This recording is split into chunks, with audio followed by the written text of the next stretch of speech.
Hello creators, welcome back to Create, Share, and Give. Thank you for all of the new subscribers. If you have yet to subscribe, make sure you subscribe to the channel for an update on all things spiritual. And don't forget to like the video. Now, today's video, I want to do a story tell with how I dispose of my petitions. Get to film under my favorite tree in the whole wide world. I've had a mystical experience under this tree. This is a park not too far from my house. So I used to come here more regularly, and I would walk and I would meditate under the tree. Meditating under a tree is the perfect way to ground yourself.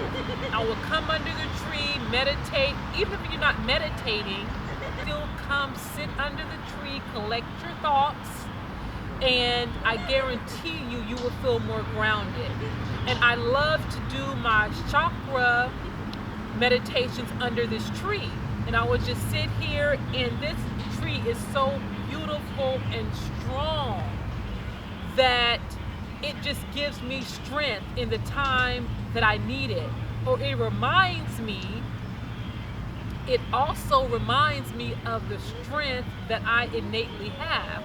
When I look up at the branches that are sparse up into the sun, looking into the heavens, and it stays here no matter what the adversity or weather is, this is my ride or die right here. So when I first started writing petitions and doing candle work, I would come here under the same tree and bury my candle residue waxes underneath the soil here. So what I would do, I would come here, and you have to be a little conspicuous when you're in an environment that's a community, a public environment. So I bring my little handy shovel, and I just shovel the dirt up. And one thing that I forgot to bring that I like to bring in, I always like to leave an offering. And I always bring offerings under this tree. Sometimes I would have like extra nuts that may be on the verge of going bad. I would sprinkle them around the tree, offer them to the birds. Or water, which I did not bring my water today. I forgot it in the car. And after I would leave my petitions here, I would then pour water out for the ancestors and also for the gratitude for the tree. So don't forget your water. And so I would dig a deep enough hole to where it's not too deep, but your petitions will go in and be covered fully. So I have two here. These are petitions that I've kept, and for me this symbolizes me grounding my intentions, and it also symbolizes me giving them to the earth and just giving them to the forces that be, and in this case it is Mother Earth, and letting Earth digest them in her womb and being able to bring them in fruition, kind of bury them and forget about them. One year there was a lot of rain, and I came back under the tree maybe a few days afterwards, and I saw little pieces of candle, and I was like, that is my candle from a couple years ago.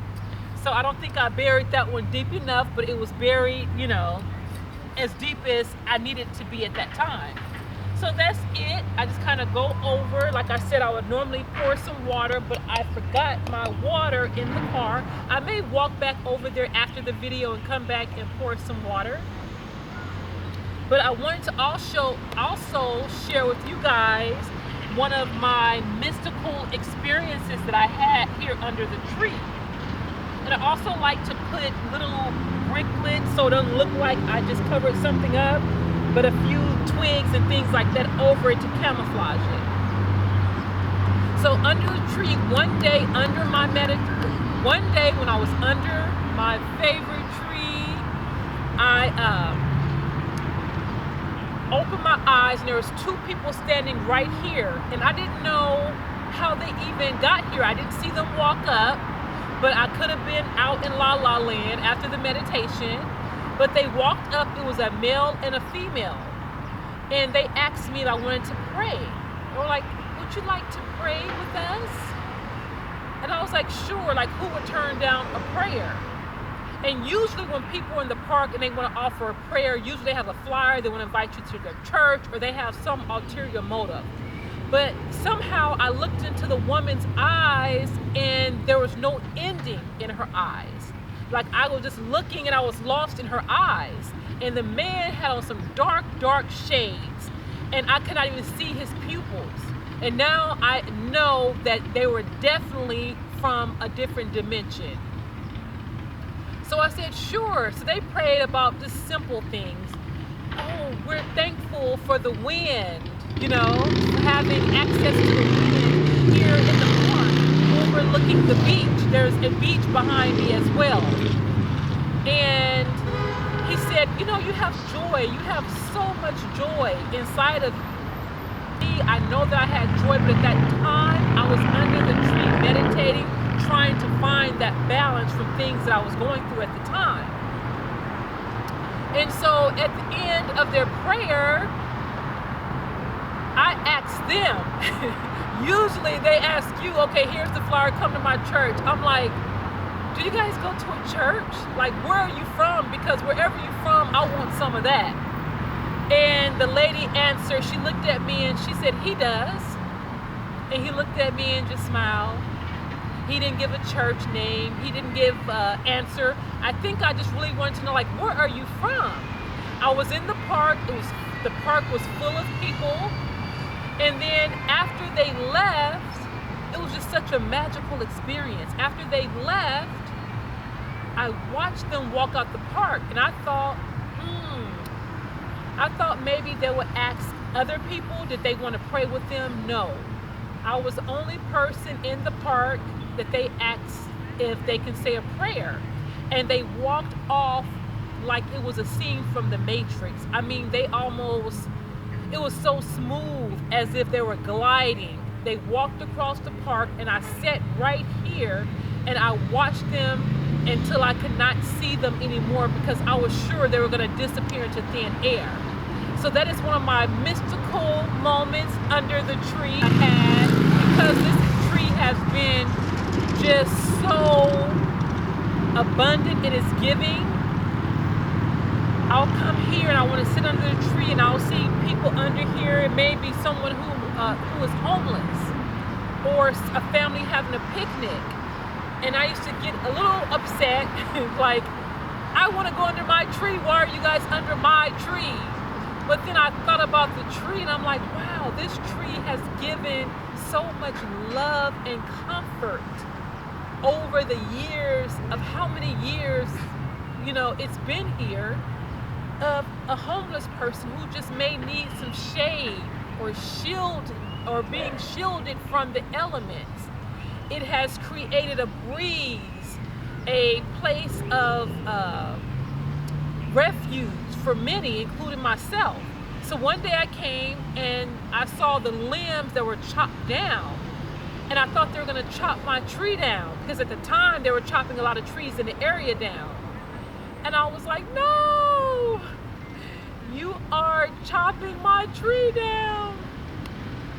So anywho, they didn't chop the tree down, they just chopped the limbs down. I walked to the park that day, so I went back home, got my car, came back and picked up 2 logs that I have in my home today. I set the logs in the garage, let them air out and dry out. And now I have 2 of them in my home, and I use them as plant holders. And now I have part of my favorite tree with me at all times.